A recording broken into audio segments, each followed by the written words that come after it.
Welcome, welcome, welcome. Get yourself settled in. Okay, we're good. I'm gonna keep we're gonna keep admitting people in, but we're gonna get started because we have a lot to cover today. So hello and welcome to the Women's Power Collaborative Lunch and Learn. I hope you are all hanging in there. I hope you're taking good care of yourselves. And thank you so much for being here for today's session on prioritizing wellness and mental health for women candidates. It could not have come at a better time. I promise this was not planned to have it this month. Just happened to be there's so much happening that it lined up really perfectly. So thanks all for being here. It's nice to see some familiar faces. I'm Victoria Pelletier, Programs and Partnerships Manager at Represent Women. For those of you who are getting familiar with us, we're a nonpartisan nonprofit dedicated to system strategies that help build women's political power. And this is the Women's Power Collaborative, which is a networking and strategizing hub that combines women's representation efforts with reform efforts in the fight for a more representative democracy. So if you're not a member of the Women's Power Collaborative yet, please join us. You can sign up right on the Represent Women website. We'll make sure we put that into the chat. We're always looking forward to welcoming new members. We have regional group meetings and we have lunch and learns that are hosted by experts on a regular basis, which is where we are today. So again, please join us. And this session is hosted by Han Pham, Executive Director of Her Term, and Judy Cantwell, Licensed Professional Therapist and Coach. We got a lot to cover, like I said, so I'm going to be quick on my little housekeeping items. So the first things first, of course, as always, please use the chat, introduce yourself, tell us who you are, your name, your organization that you represent. If you are a woman candidate or an elected official, I see some electeds in here, so please introduce yourself and the city or state that you live in. Just say hello. Would love to get to know you in the chat, so feel free to utilize that while I continue speaking and introduce yourself. Also, if you have questions for our presenters at any time, please put them in the chat. We'll do our best to get whatever we can answered and scan them as needed as well. And this session will be focused on the Her Term model on wellness for women candidates. So we got some really great questions. Of course, it's like, what do you want to know from therapists and licensed coaches? And we got some really wonderful questions because there's, of course, so much happening currently with all of our mental health and wellness. But today we're going to be focused on the Her Term model and wellness for women candidates rather than personal wellness tips. So we had some really great questions. We are not going to be able to get to everything today, but we will put the presenter's contact info in the chat so you can follow up as needed. And you never know, we might have a part two on some more personalized discussions. Also, this session is recorded and we will go until around 2 p.m. Eastern time. I think that's it. I think I covered everything. So Han and Judy, thank you so much for being here and for your time. And I will pass it over to the both of you to introduce yourselves and take it away. Thank you so much. Super excited to be on this side of the screen for these lunch and learns. Are always so helpful, and I love this group. As Victoria said, I'm Han Pham. I am the executive director of Her Term. We are a Georgia-based organization that recruits women to run for office, and we support them in their campaigns. And I'll wait till Judy has put down her mug. Judy, do you mind introducing yourself to everyone? You're on mute still. I was worried my dog was going to bark, so I had unmuted. Hi, I'm Judy.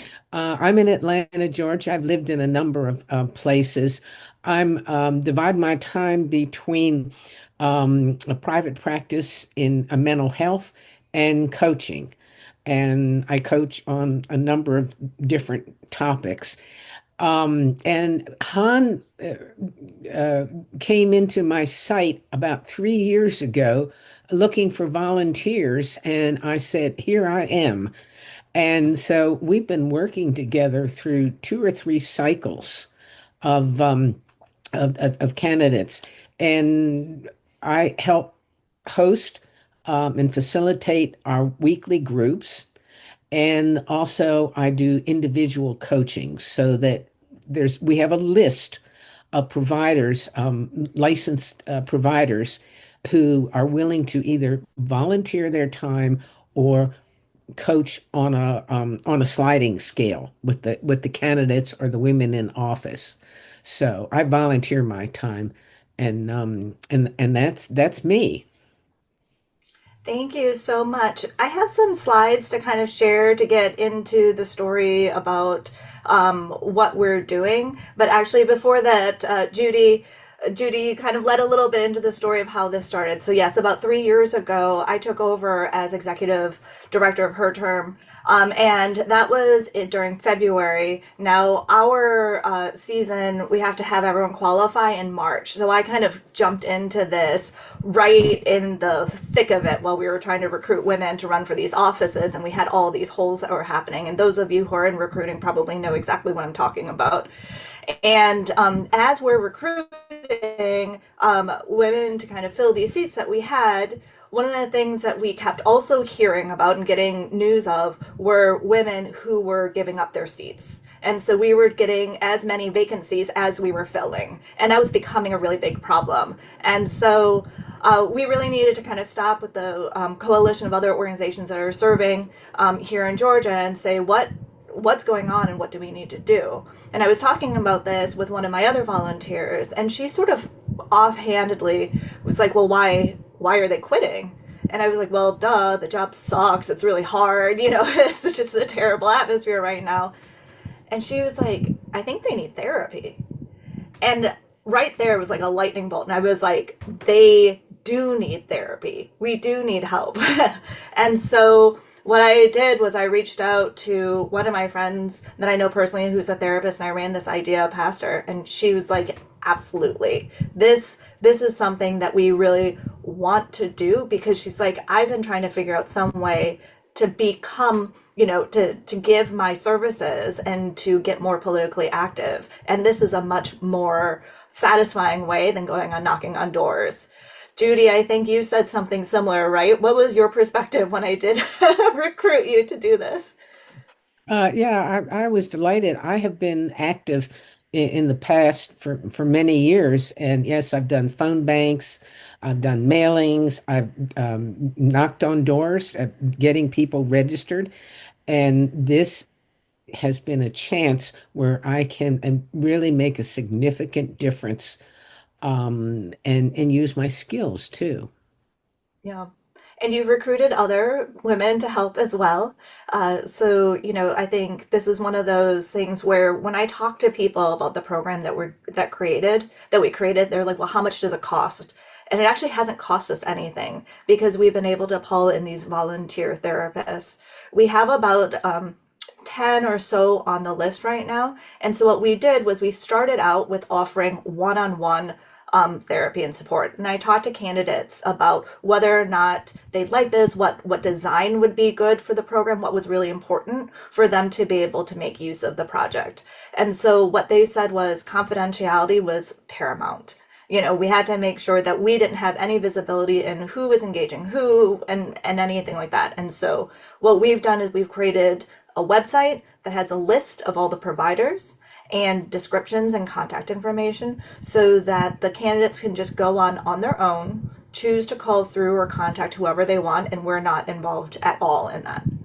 The other thing that candidates asked for was to be able to have free or sliding scale services. Some of these providers can't provide free services, and also to be able to get a diverse group of therapists. I also wanted to be able to make sure that the therapists were able to, spend their time and to be able to do that. And so we have either free or low cost, but everyone's in here just kind of trying to help out.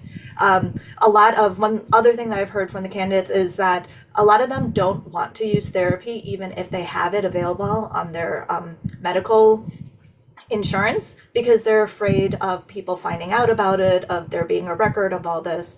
And so once again, what we offer with Her Term is, something that's accessible that people are, interested in taking advantage of, even in addition to other therapists they may be using. We have one candidate who I think she's like, I have my therapist for my personal, I've got my therapist for my work, I've got my therapist for my campaign, and Judy, and then she comes to group therapy as well. So she's here a lot. As I mentioned, I've got a few slides, so I'm just going to kind of go through that. But I see Michelle's got a question. No? Okay. Let me Sorry, go. I was trying to do an emoji and hit the wrong button. No worries. But feel free to pop up. I know once I share my screen, it's going to be hard to see all your hand raises. So if you do need to interrupt, feel free to take yourself off of mute and just like interrupt if you'd like to as well. So I just wanted to put together some slides so that we can go through this in a somewhat orderly way so I don't forget any of the important information about what we're doing here. And so this is us. And so I think, the question that I get a lot is like, well, why mental health? Why women, right? And I think everyone on this call understands that campaigning is really hard for all candidates, but for women especially, we have extra burdens on us and extra toxic environments. We have online harassment. We have other things that are going on with family life and other duties that really make the burden a lot greater on women. And so one of the things that I like to think about is mental wellness is not kind of a side thing or a nice to have or a luxury. It really needs to be a part of the campaign strategy because it's really important for building the resilience for the women. One of our electeds who came, weekly in our initial session said, we need to keep providing this and we need to provide this year round for the electeds. We need to make sure that they keep showing up because without this, we can't continue going. She was even saying that without our services, she would have quit in the middle of her legislative session.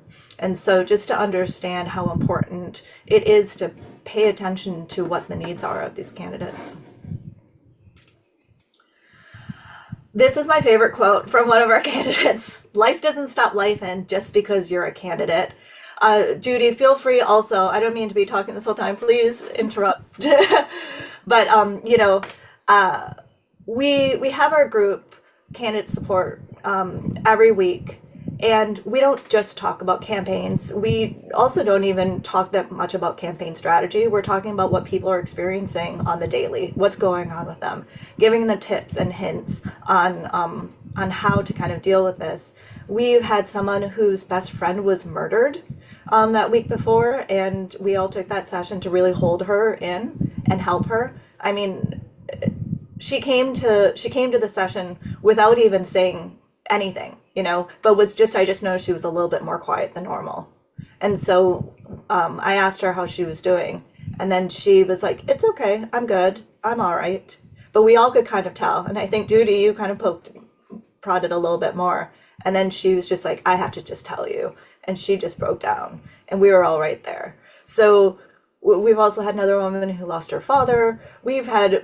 There's so much that goes on that people need to kind of like bury down and hide to put on a good face for everyone else. And what we provide is a safe space for them to really be able to deal with what's going on with their lives.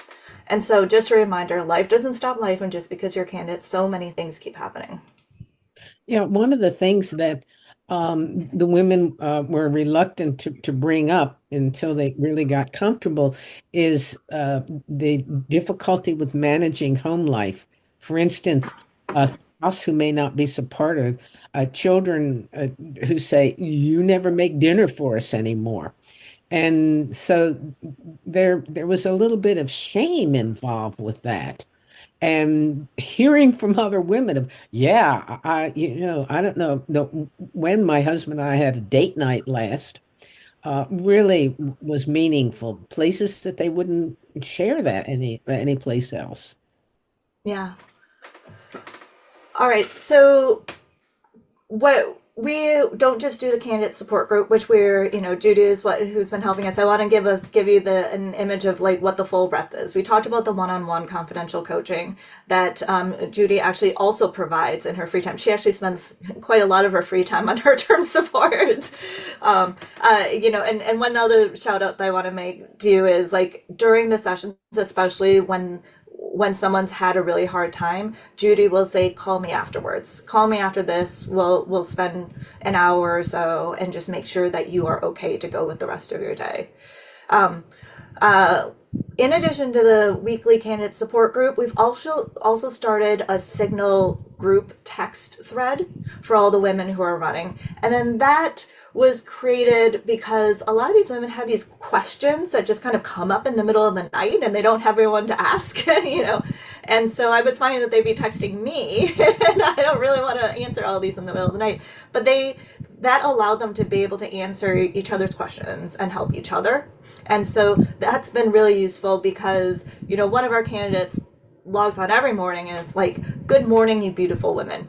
And it just kind of sets the day and everyone's really happy. We do these group celebrations. Sometimes we continue conversations that we've had during the candidate support group. And there are so many women who just can't make the time of the candidate support group and who still want that kind of that group hug feeling of it, that join in the conversations that are in the Signal group chat. And so that's another thing that I think was we added in the second year, but it's been really useful to have that there so that they have different outlets to be able to continue and build this bond.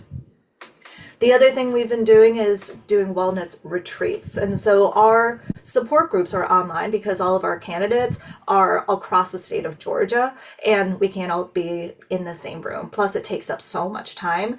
Having this online allows them to pop in and then pop out and then go on with their day. But sometimes we do need all to come together. And so we've created these wellness retreats specifically for the electeds, and then some of them for these blended groups of the electeds and the candidates together. And that just provides this time for us to really dig in deep into some of the strategies that we've learned. Also, we had hired a masseuse to come in and provide massages. I had a makeup artist come and provide like free makeup services, and then a photographer donate her time as well to give headshots to the candidates. And they all really, really loved having that time to be sort of pampered. We ordered really delicious food. We had all just this kind of like fun atmosphere. I had some of our donors donate some like spa materials and like slippers and things like that, just to make them feel all pampered. One of the nice things as well is when you're spending the whole day together, so many different conversations were happening that the women weren't able to have when they were in session with each other. And that's something that was really surprising to me, that though these women are colleagues, that they've worked together for years, they really haven't had much time and opportunity to be able to spend a lot of time outside of the smaller little niches that they've been able to build. And that's just because session is so fast paced and people are coming from all over that there are really few opportunities to come in.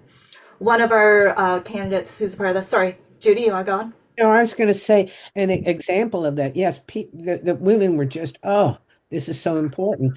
But I was going to say, I had the privilege to witness not only them uh, uh, really connecting with one another, but there was a policy issue coming up, and they got together and created a policy statement that they said would have taken forever if even it could have been possible, because everybody was together. And in that still just touches me so much that that happened during the retreat.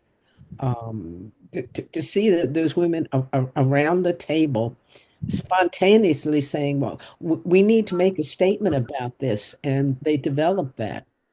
Yeah. You remember that? Oh, yeah, absolutely. It was having to do with the incident. It was, what was that? That was having to do with the Jewish Palestinian stuff right after it happened. So it was very timely, and so they were putting out a statement. Victoria? Thank you so much. I just wanted to also highlight a question that came in from Watana. And Watana, I don't know if you have anything additional to add to this, but it just said any concerns about privacy with a text application. If you could talk a little bit about that.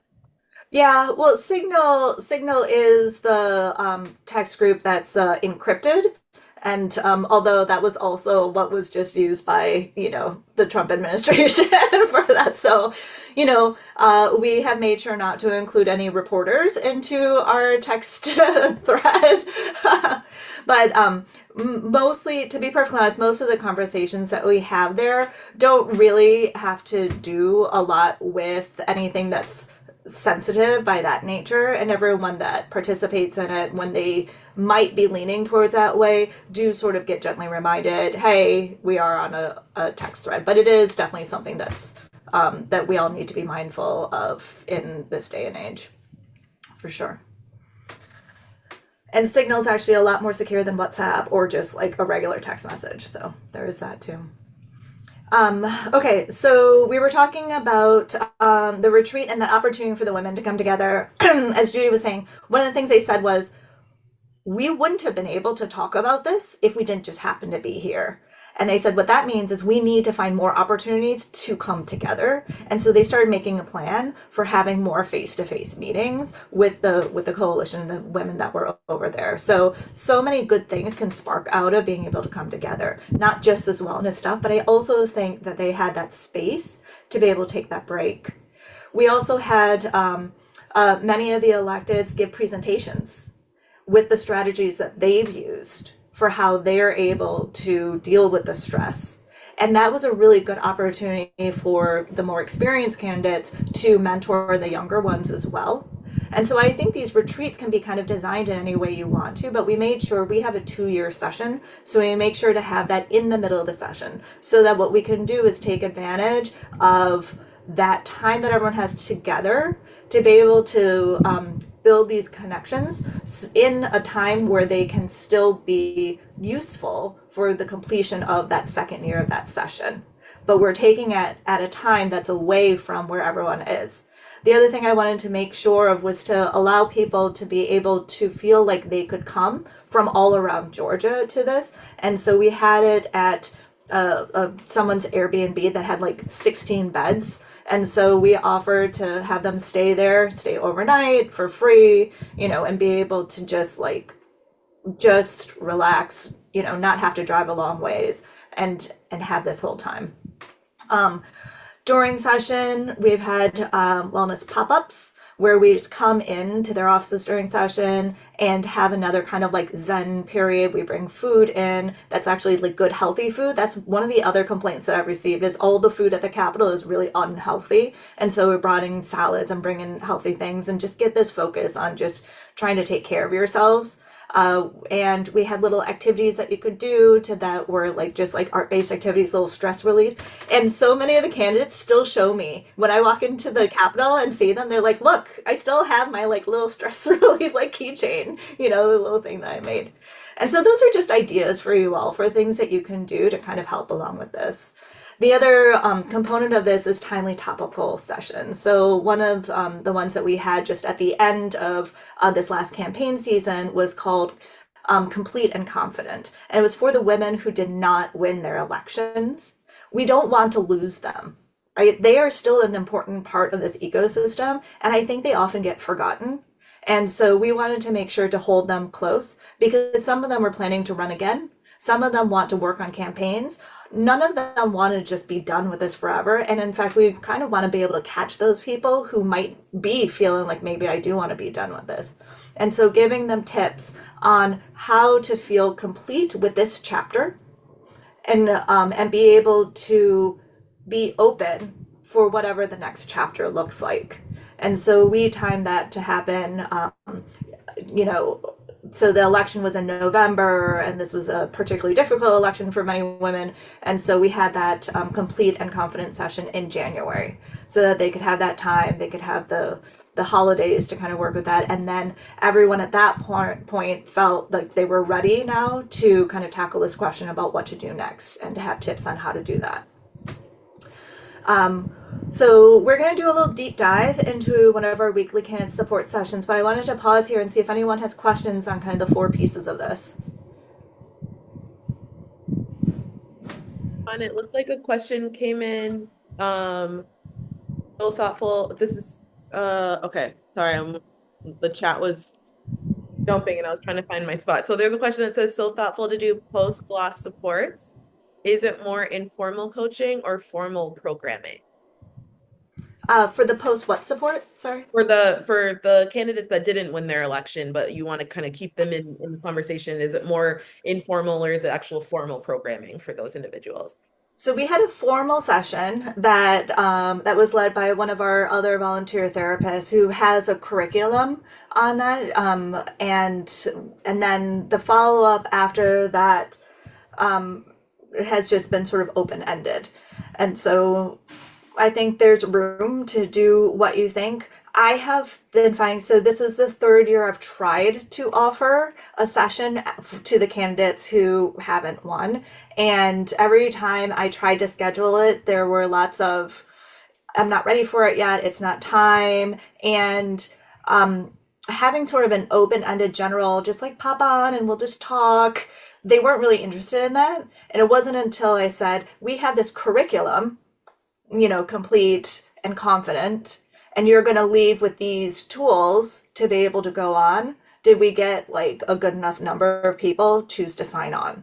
So I do think that that's a little instructional for people on what people might be interested in. All right.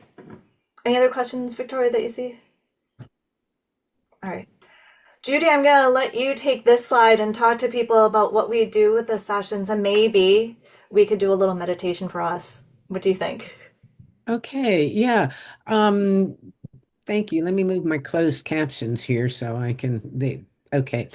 Um, yeah, we begin and end with a grounding meditation.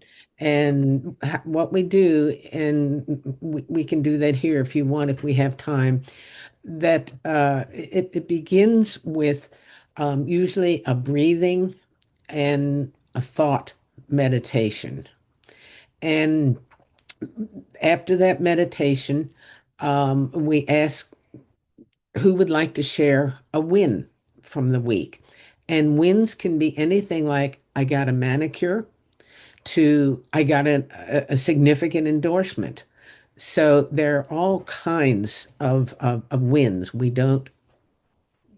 Uh, we don't look at just big wins because it's so vital for everyone to pay attention to the little things. And it also gives other people ideas. And it's just very supportive. The women just really cheer one another on when they hear about that.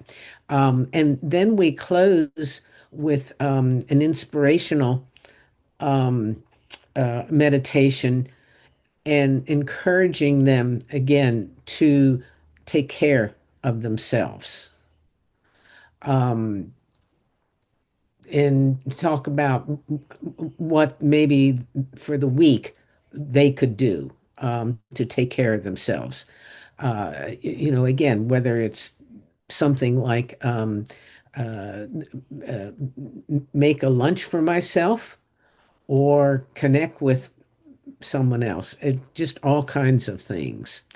And yeah, what we focus on in the groups and in the individual counseling is real-time things that are going on. This is not um, in-depth therapy or in-depth coaching, talking about the past, talking about traumas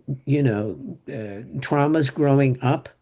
We talk about what's going on currently, and the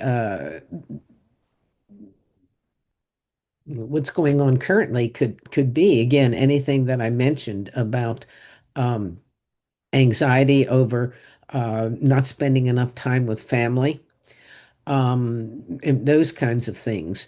One of the coaching things that we do is give tips and suggestions, and I'll give you a little sample of that I noticed in the questions that we got from the spreadsheet that there was a theme of how do we handle negativity and know when something is an attack from someone or it's a genuine inquiry. And so coaching the women on how to recognize the difference and how to respond. For instance, if someone says to you, well, why should I vote for you? That's not a genuine question. And we kind of role play the things so that the women will not get baited. to recognize when someone is baiting you. The person who says, "Why should I vote for you?" in that kind of a tone, is never going to vote for you. So to recognize it and not get into kind of a tug of war convincing them, because that's really what they want. And then they can, show you how wrong you are. Um, so what can you do? One of the best things is to say something short, not go in. An example might be, I hear what you're saying, and full stop. Don't say anything else. And if it goes on even a little bit, you want to work with your body language, break eye contact, look to the side and usually down. If you look to the side and you look up, it looks like you're thinking. So you want to look to the side and look down. And if you need to, move your body so that your shoulder is a little bit toward the person. You're not turning completely away. And if you're focusing on that, then you're not going to get so easily hooked. The thing is, don't defend, debate, challenge someone who is just baiting you. And I saw that that came up a lot in the spreadsheet of the questions. Yeah, Judy is just like a godsend with all of these wonderful tips that we've got. I think that one of the other ones that I comes up quite a lot is this idea of don't listen to the gremlin inside your head, right? Don't believe everything you think. Judy has a bumper sticker that says that. Do you want to explain what don't believe everything you think is? Oh, thank you. Yeah, that really is my slogan. I'm a firm believer in what we think, and I didn't develop this is cognitive therapy. What we think causes how we feel, causes our behavior. Okay, leads to our behavior. So if you're going to a rally and speak, I mean, it's important that you go in there with the thoughts of this is going to be great. I'm going to do well. People are really going to hear my message. This is going to work. If you go in with the idea of, oh, this is so scary. I hope there aren't people who are really going to challenge me. A big one is, I hope people show up. And those kinds of things lead to us feeling really bad. And that's just, is how I'm saying, that's a gremlin voice. And again, with our own gremlin voice, do not argue, debate, defend yourself against it. You need to cut it off, just short circuit it. And we work with the women to have a short, positive statement that they can use every time. And lots of times it comes out to, I am enough. And that mantra just can make such a difference. Sometimes it's, I am enough. I am enough. I am enough. But that seems to be almost a universal statement that they can go into a challenging situation and not let that gremlin eat them up. Yeah, that was amazing. I could rattle off so many more saying I instead of you. uh, Being able to get rid of the fight or flight response by running or dancing in place before where if you've got anxiety, doing some jumping jacks or trying to get that out. So many great tips. I think one of the things as I take a look at this last bullet here, in terms of closing with self care planning, is we are also an accountability group, right? So we come in here and we make sure that the women come and are able to articulate how they've taken time to take care of themselves. Because that's not something that anyone prioritizes. But each week, if they need to come and they need to say something, then they're going to do it. And we're not, mean about it, of course. And when they're able to actually take that time for self care, then we applaud it so much. One of the concepts that we also bring up is this idea of these sanctuaries. We have so much time that's on when we're on all the time, but we're never allowed to be turned off, especially as candidates. People are expected to be able to contact a candidate 24/7. And so we encourage our candidates to schedule in when they cannot be contacted and to turn off their phones, right? Someone got to watch a movie. They haven't seen a movie in years, right? Because they're so busy. It was like, and while you're in that movie for 2 hours, you get to turn off your phone because you're in the movie, right? But also by that same token, maybe you just want to take a bath. You can turn off your phone. And so we're encouraging people to even take their phone and make sure it's not even anywhere near the bath, because otherwise they'll be like tempted to still check on the phone while they're in the bath. And so we're teaching them all these kinds of tricks and giving them that permission to be able to say, no, I deserve my own time. Because so many times, and this will come up in one of my bullets later, a lot of people who work in campaigns treat the candidate as a product rather than a person. And I think that's something we really need to remember and we really need to support, is the humanity of who we're talking about here and who we're working with, and be a safe space to allow women to push back when they're feeling uncertain because they don't know what they're doing. This might be their first time being a candidate, and being able to say, like, no, you are a person and you get to take breaks like any other human does.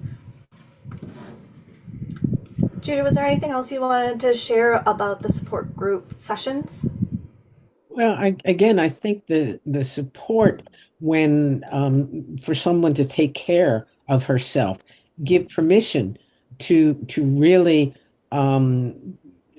schedule it and take the time rather than to feel guilty about it. And really, again, kind of living in the present. If you're going to watch a movie or you're going to go get a manicure, be in the present. Don't be thinking about, oh, I have to do this next and I want to do that. And oh, I better not forget to do thus and such. That just completely spoils it. And if we're not in the present, it's not nurturing us at all. So if you're watching a movie and you're not focused on the movie, you're going back and forth in your head, then it's not really taking care of yourself. Uh, one just one other thing I was reminded of, at towards the election time, one of the things that we'll do is encourage people to plan something that they can look forward to after the election, right? One was a trip to Aruba. One is just like cleaning out their house. But if you have these rewards for yourself after the election, it helps them sustain themselves. And we see these kind of go, they get a lot of energy at first and they start kind of draining. And so we actually have to do a lot more work towards as we get to the election because they are tired and they want to quit. We need to help keep having them, push along. This Yeah, picture. Oh, yeah. lots of them have planned something for after the election, and it really helps over the hump. It could be just a weekend away, um, or it could be a trip to Aruba, something like that. But it was surprising how many of the women did, partly because they postponed all of that. Yeah. So and so that really gives them something to look forward to and to renew. Yeah. I mean, whether she was successful or not. I mean, because it's not just if you lose, you need that. The women who were successful need that too, that respite. That actually brings up one more point. One of the things we talk about a lot in here, and I think this goes through in any conversation with a candidate, is to talk to them about secondary goals, not just that primary goal of winning or losing, that they're running for other reasons as well. And so those are just as valid wins as the big win of getting the seat or not. And so we do spend a lot of time talking about what you're coming in here, what those secondary goals are, and helping them also pay attention and keep in mind what those secondary goals are. Yeah, a lot of the women say, I've made a difference. I maybe wasn't successful with the seat position, but I believe I made a difference. I had an impact. And that's huge. Yeah. We schedule these sessions through the week or 2 weeks after the election. This election, it was a particularly difficult one, so we actually carried for a few weeks after the election before we said we need to stop, because it's draining on us as well. And all the women were really sad that we were ending it for this cycle. But one of the things that I think is important is the renewal of being able to come together with a cohort for the next election cycle. And the ones in this cohort continue to keep in touch and continue to keep meeting on their own outside of the ones that we've set up. But the other support things that we had provided were having a viewing party on election night, both on the primary night and election night, for those who wanted to be with people but not be in the big party with everyone else. And so other ideas for if you wanted to do that. Some of the women have kept in touch with me, whether it's an email or a text or something, after the cycle is over, you know. Yeah. Yeah. They don't want to leave the support. They love the nest. I got, This I just, yeah. I got a lot of good wishes at Christmas. Oh, that's so W- sweet.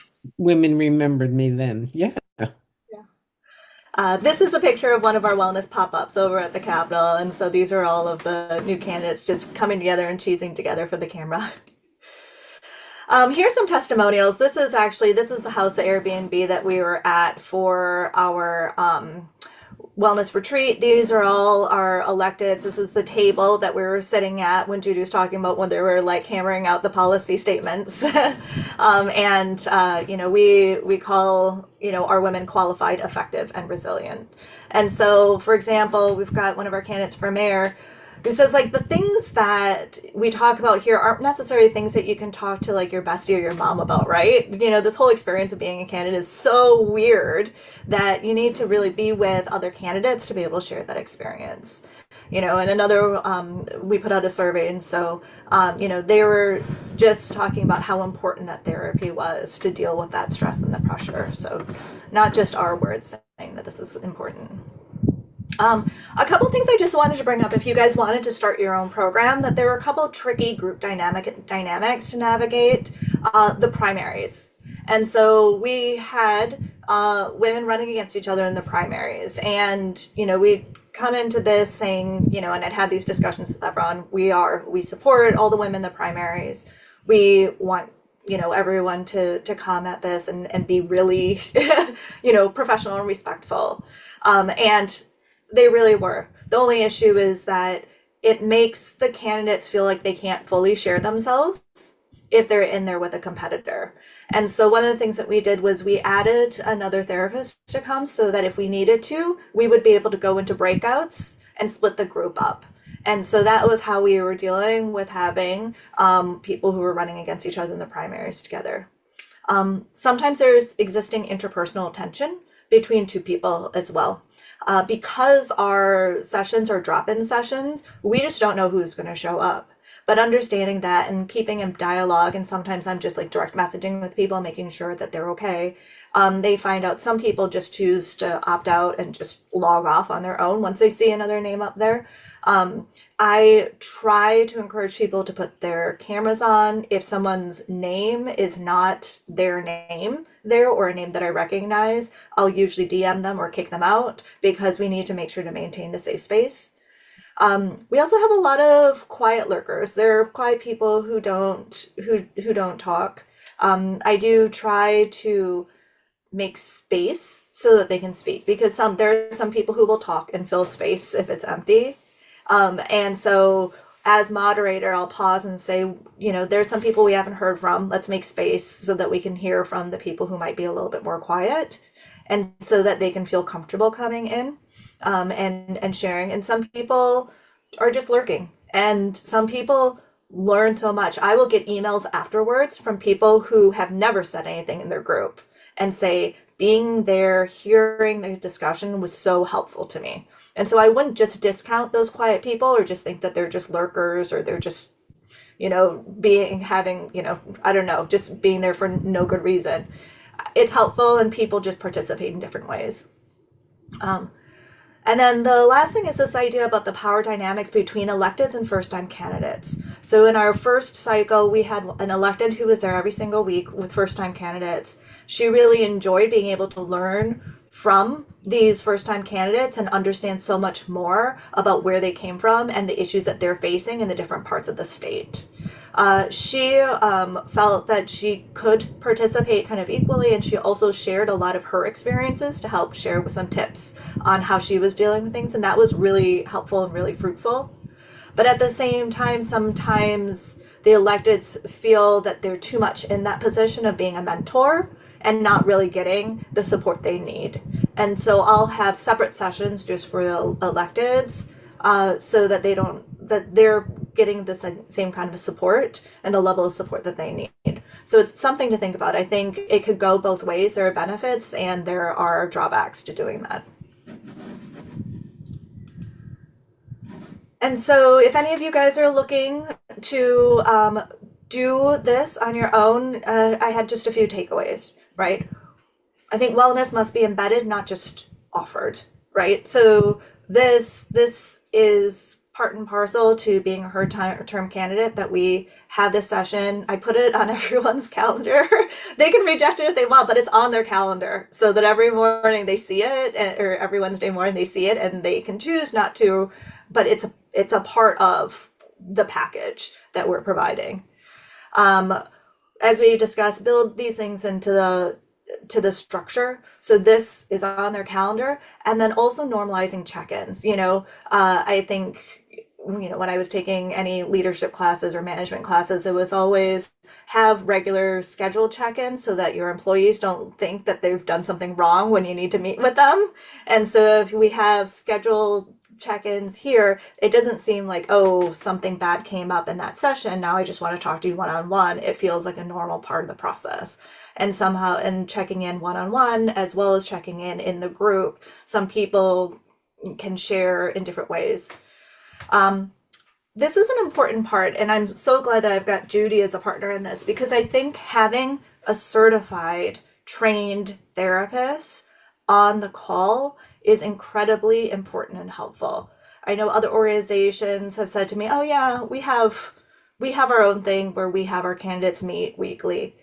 But having someone who's knowledgeable and able to give, real tools for how to deal with what you're doing, I think it's really important. Judy, what do you say to that? Well, also to negotiate sensitive things that are going on.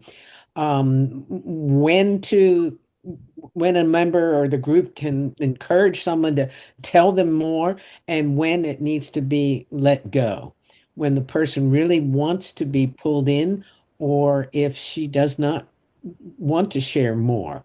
And that's important. So the monitoring, managing the group dynamics. Yeah. The other thing is confidentiality, because you are there. All the conversations within that group are confidential by law. And so that's also very helpful as well. These other ones, just the last 2 points we've already discussed, but just making sure that when we're supporting candidates, it's not just the tactical support that's important, that emotional component. When I was a campaign staffer, I felt like I was de facto therapist as well, and I wasn't trained to be a therapist, right? And so you find a lot of these candidates doing this to anyone who will listen to them. I've heard of marketers being like, oh, it's another therapy session with my candidate. And that's not a really useful way to do this, especially for people you're paying. Right? So you don't want the candidates to be, like paying by the hour for someone who's untrained to listen to their problems, right? And so this is why having a program like this and having, actual licensed therapists is really helpful and efficient for the campaign. And then just once again, a lot of times, and I've made this mistake too, when I'm talking to someone and I treat them as a product rather than a person. It's easy to slip up when we are so invested in making sure that the campaign is winning, and we want to make sure all of these things are going towards the win. But sometimes we slip up and we forget that there's a human there. And so my last point here is When women are supported as whole leaders, they don't just run, they rise. Any questions? Any thoughts? Judy, thank you so much. Yeah, we have about 10 minutes, so we can open it up to any comments, questions, discussion points. I saw some things in the chat as well. This Oh, was yeah. so helpful. So yeah, I'm curious what others think. I know we have some people that are know people who are in office or they are candidates themselves. So would love to hear from each of you as well. But I'll go to the first hand that I see up, which is Deepak.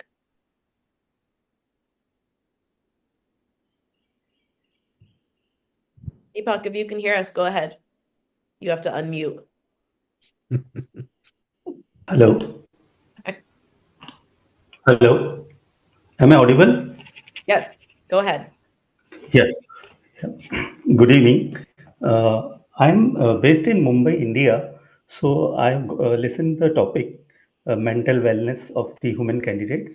There is one yoga institute in Mumbai. It is a 100-year-old institute which offers wellness programs. I'm a student of yoga. I have done some courses. So, what I feel, how I can support the women candidates remotely from India is linking, because I am a student, I am a disciple of the main teacher who is the director. She is a very old lady, and I'm going there, visiting there regularly. So, what I was thinking, I don't know, I'm just exploring the possibility if I can remotely help the women candidates by linking, there are many women instructors in that institute. Many people who many students come from USA also to get the training from this institute. They stay here, they do residential programs, and then they go to their countries. Some people go to Europe. Many foreigners are coming. So to strengthen the mental capacities of our women leaders and directly link with them some women instructors there. I was thinking on that pattern. I can speak with them. There are some institutes. Only thing they charge some fees for some their professional yoga institute, but also they have some philanthropic initiatives under CSR. So I was just thinking whether I can convince them and if there is any need of your organization. So I just wanted to become a mediator, linking their expertise to the challenges women leaders are facing. Although many professionals would be there in USA, but since it was a very oldest institute and I found many good things from them, I learned many things. So I thought it would be beneficial for the women leaders. So I'm just thinking on that pattern. Thank you for sharing. I know a lot of the electeds do a lot of travel, internationally for things. And so this idea of this kind of wellness retreat, maybe a spot or a time for them to kind of come through on their way to something else, I think has some merit as well. Thank you. Thanks, Deepak. Thanks, Han. Katie, go ahead, and then we have a question in the chat. Curious, following up from Deepak's question, Han, if practices like yoga or any sort of like physical movement-oriented meditation are something that the candidates you've worked with or electeds you've worked with you've done with them. Absolutely. Well, we do in the moment, in our group or with individuals, and then when we have had the pop-ups and the retreat, we also do. And sometimes it's something very brief, such as, and Han brought that up, when we're feeling like we're going to have a panic attack, and certainly before the women are meeting with a group, at a rally or whatever it might be, they can get very anxious. And so, what the method that I use to help people, rather than trying to calm down at that moment, although it does work for some people, is to get rid of that those five things, the adrenaline, cortisol, dopamine, whatever, that are bringing on the panic symptoms. And that's movement, not slow yoga movement, although there might be useful in sometimes. But it's really, as Hans said, if nothing else, do jumping jacks. I use the example of during COVID, I worked with a lot of medical professionals, and the ones in the hospital, I would say to them, run up and down the stairs because that's not unusual to see medical professionals running up and down the stairs. And what that does is that it short circuits the fight, flight, freeze. Um, because the primitive brain says, okay, we're doing something. So that's the opposite of what you were talking about with the yoga. But sometimes someone needs to calm down very quickly. And the worst thing you can say to somebody who's on the verge of a panic attack or an anxiety attack, which are two different things, is breathe deep, calm down. It's going to be okay. Because their brain is screaming, are you kidding me? And so movement, fast movement, as I said, jumping jacks, running up and down the stairs.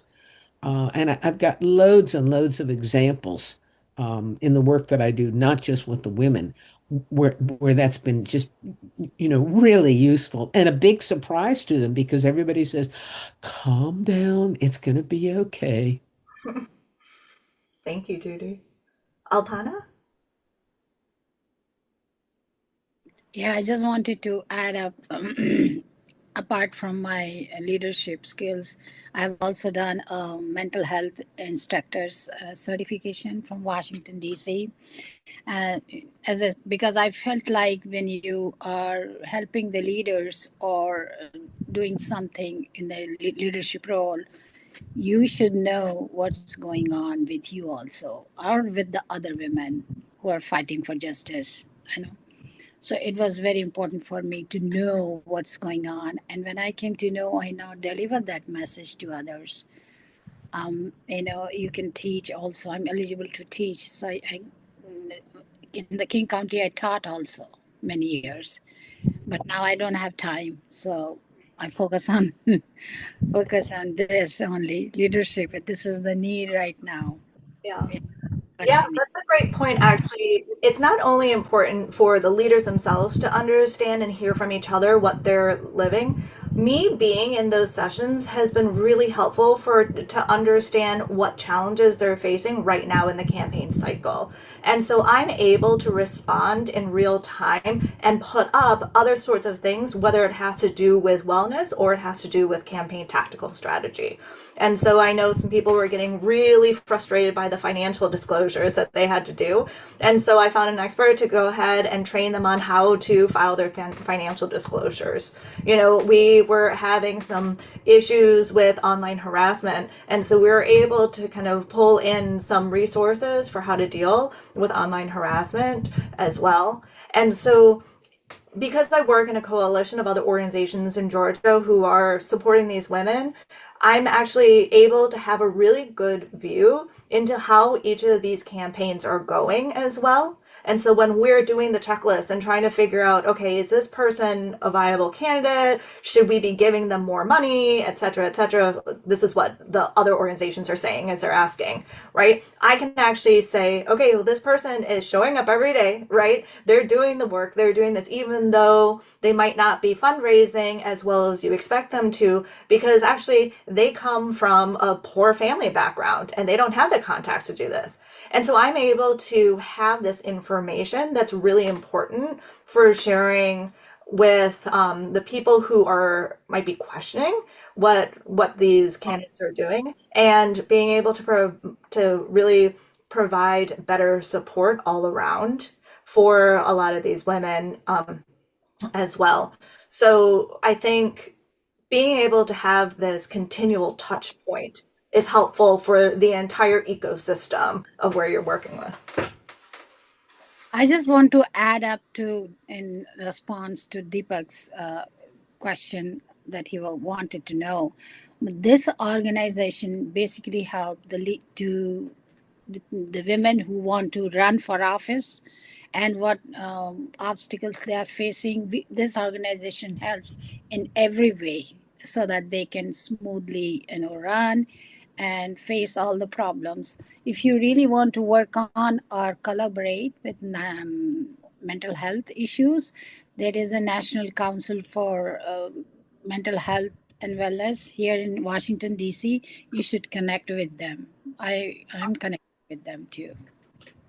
Yeah, thank you. Yeah. Thank you so much, Alpana. And I know there's a question in the chat that I just lost, but I'm gonna find it. 1 second. It's from Jessica Moore. There it is. I'm curious if you need to be currently running to join, or you can be helping running others, or you can be helping run others' campaigns. I was appointed to my current position, but I'm very active in the local Dems. Is there a spot for me? And then actually, I know we're close to time, but maybe an additional kind of closing remark for everybody that's here that maybe whether they're in an organization or not, steps that they can take right now to start helping support women candidates that are in their life, even if they're not able to implement this model right away. Like any last minute words of advice that you have for those of us who are on this call and maybe aren't candidates ourselves, but really want to help, just any final takeaways would be great. Yeah, just to the first question about candidates along with their staff, we have kept that separate because many of the challenges for the candidates is the challenge of being a leader and the loneliness of being a leader. That is the recurring theme that comes here, how lonely it is being the leader, having to be strong for everyone and to put on your game face all the time and not having a place where you can be vulnerable. And so that is the safe space we're providing. So we do not include staff members or people who are just kind of generally helping campaigns. It's only the leaders in our sessions. For those of you who are in a position to help out your candidates, I think the key is to be able to take some things off their plate and encourage them to take that time to themselves. And it's hard, right? They don't want to take the time for themselves and they don't feel like they have that permission. And so I think for me, it's this idea of being able to figure out that best way to allow them to do that. So a very quick example of that was one of our candidates was sitting on her back porch crying because Judy mentioned this, because her kids complained that she no longer cooked dinner for them. She's running this campaign. Her kids are saying, "You never cook dinner for us anymore. You keep forgetting about us." And so a friend was, saw her crying on her back steps. And she said, "I will cook home cooked meals for your kids." And that's what she did for her for the rest of the campaign, so that her kid would still get home cooked meals and she wouldn't feel guilty about that. And so it's finding ways that you can help with the things that are stressing, and they don't have to be big things. They can be little things. Judy, do you have anything to share? I was going to say one of the issues that comes up when you talk about leadership, Han, that the women, some of the women have never managed anybody before, so they're having trouble with their campaign staff. And so they can come in and talk to us about it and get help from one another. And there are no people who work for them, so to speak, in the meeting.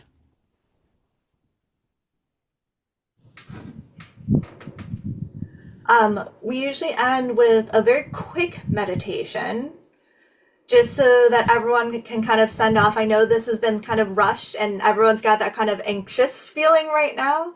So if anyone has just a minute to sit for a meditation, I think Judy has one to take us out of this call. Yes, yes. First of all, get as comfortable as you can. Uncross your legs. If you feel comfortable, close your eyes and breathe at your own rate, but breathe deeply. You might want to breathe a nice, calm color all the way down to your belly. You might need to breathe in a nice, bright, energizing color. And now I want you to focus on your to-do list for today and pick just one item, one item that you're going to focus on when we say goodbye and leave the rest aside. So be very present with one item and keep breathing all day. Thank you. Thank you, Judy. Thank you, everyone. Thank you, Judy and Han, so much. I was like deep in the meditation, and then I was like, oh my gosh, I need to close this out. That was really nice. I also like the thought of like a deep calming color, which I hadn't heard before in meditation. So that was really helpful for me personally. So a huge, huge thank you, Han and Judy, for this session. We appreciate you taking the time. If you're still here, please give them some love in the chat.